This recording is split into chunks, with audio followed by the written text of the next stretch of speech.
So, I didn't do summer camp very often, but you did. I did a lot of summer camp. So, you have more stories than I've got like two stories, but tell me some summer camp tales. Well, do you want to hear about the one they asked me not to come back? Yes.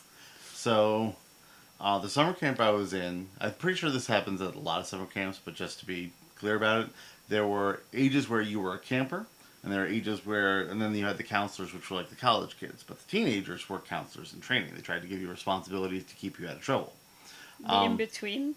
Yeah, like, because kids, like 8-year-olds, they're campers. Like and the then 12 chrysalis of the counselor. Yeah, the pupa. Yeah. Yeah. So, I was at my school. I was not popular in a romantic sense, Aw. but at summer camp, they didn't know I was the weird kid because it was all new people. So apparently, I was quite the Lothario, and I was known for having my summer camp girlfriends. That's so good. Never, come September, never saw them again. But this Fleeting particular romance. this particular year, my puberty was budding. Let's say, and I was a counselor in training. So the whole thing is like you go get the counselor in training, and then you pay a lesser. Your parents pay a lesser amount for you to enroll, and then 'Cause when you're you're a being counselor, put to you work. get paid. Yeah. But I was asked not to return after that year because I refused to do any work, and I would just sneak off into the woods with the girl I had a crush on, and we would make out. And that was like 2.5 months of that, and then they're just like, I don't think Rob should be a counselor. No more I responsibility. mean, it's not like for Rob. there were counselors who were sneaking off and doing stuff in the woods too. It's just like what happens at summer camp. But I Sure. got caught too much. You weren't good at hiding it. I wasn't good at hiding. I'm not a good liar. No. No, Which I you- like about you. Yeah. It's very convenient to have a husband who doesn't lie. That's nice. Where were you? Making out with her in the woods? Ah, shit. Yeah, like that, and I like that. I like that about you. No, my first summer camp experience. I think it was my first. It must have been. It was Girl Scout camp, because that's a logical camping experience. I was a Girl Scout. There you go camping. I've been a Girl Scout. I've been. That makes it sound like I still am. I'm not a Girl Scout now. I was a Girl Scout. Once a Girl Scout, always a Girl Scout. It's like a cult. For a very long time, but I only went to Girl Scout camp once because I hated it so much. What did you hate about it? Everything. You would think that I'd like it because it was around Sleepy Hollow. Because we live Ooh, spook. reasonably close to Sleepy Hollow, yeah. And so there was the big spooky statue of the Headless Horseman, Yeah. which, sure, do a summer camp there. That's fine. That's not nightmare inducing.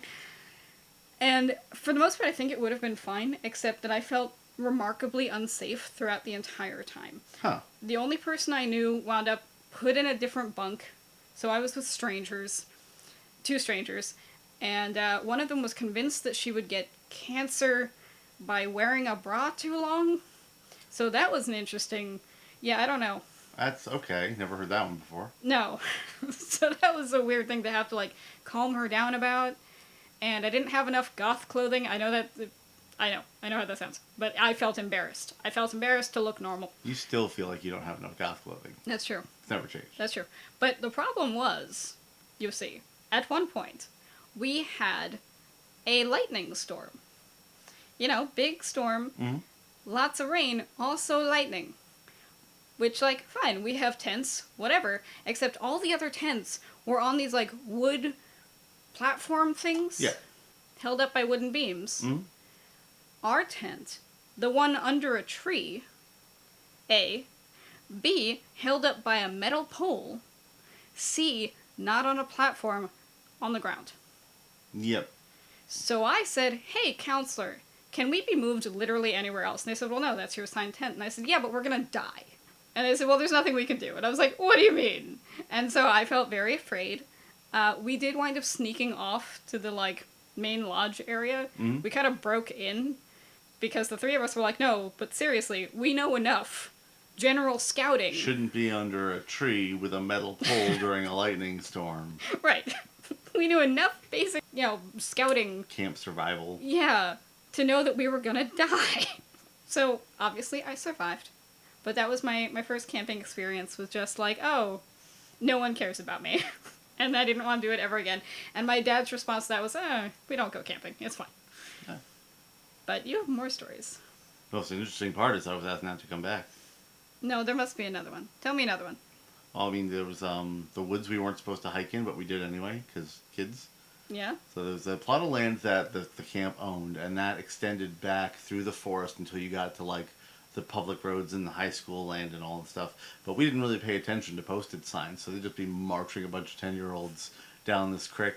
And it used to be you could just like jump in the creek and like catch your frogs and whatever. But apparently people started dumping stuff in the creek, so like Just kids would like stuff? cut themselves up on like glass or metal that people Oh. threw in. So then you couldn't go in the creek anymore. I'll be And honest. it's just like it went from 1980s, throw the kids in the woods and most of them will come out, Right. and it developed into the 90s, make everything plastic and soft.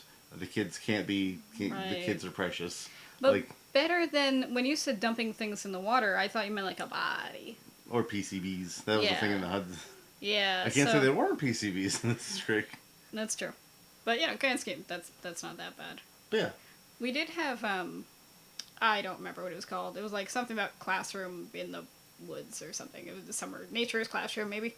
I don't That's remember. a lot of them have names like that. Yeah, and that one I was with my class, like just my class, because I don't know. So it was divided between boys and girls, and the boys had to hike, like actual hike to get to eat breakfast, which I thought was unfair, and they had really gross bathrooms. And the girls had nice bathrooms, but we had to do all the dishes because we lived in the same place the food was. And I was like, this feels sexist in every direction. Yeah. I didn't like that in any direction. And at one point, my best friend got sick from the food, and so she went home, and a counselor came in to see where she was, and woke me in the middle of the night, so I wound up falling off the top bunk onto this woman, was just like, she's not here! You took my best friend! And we did the Underground Railroad thing, where kids would get, like, picked off one by one. It was supposed to be really scary to show you how scary it was. But me and the one black kid were like, hey, so her family survived the Holocaust, and I'm black, and, like, this is a problem. And... Just seems kind of shitty to do to kids who, like, are aware of that trauma. Right. So the rest of the class was all white kids. Yeah. And then it's the two of us going, hey, oppression is bad, and we already know that, and you're... There's a non-zero chance we're going to be participating in an exercise like this against our will in the future, so we're going to pass on this one. Yeah, it was not a good feeling. So at the end, when we're all, like, gathered around the campfire talking about how oppression is bad, and the two of us are just looking at each other like, yeah, maybe don't do this to kids. I understand in theory it's a great idea, but, like, maybe check with parents and be like, hey, how white are you? Is your kid privileged enough that they would benefit from this? From this idea of, like, oh, you have to hide and they're going to catch you anyway and you don't know what's happening to your friends? Or is your kid full of generational trauma? In which case, maybe don't do this. Yeah. Also, I pushed a counselor into the lake. Oh, it sounds like they deserved it, so. Not on purpose. No, I thought he was cute. I was trying to hug him. And then You shoved him instead. Oh, that's so you. That's 100% you. I like you. What are you doing? That's kind of how we got together. Yeah. Any other camp you want to share that comes to mind? Not summer camp. So we could do another video. We can do another camp. I can talk, yeah. We'll do another video talk about the time I went camping in winter and why I will never do it again. Yeah. In the meantime, rock on. Rock on.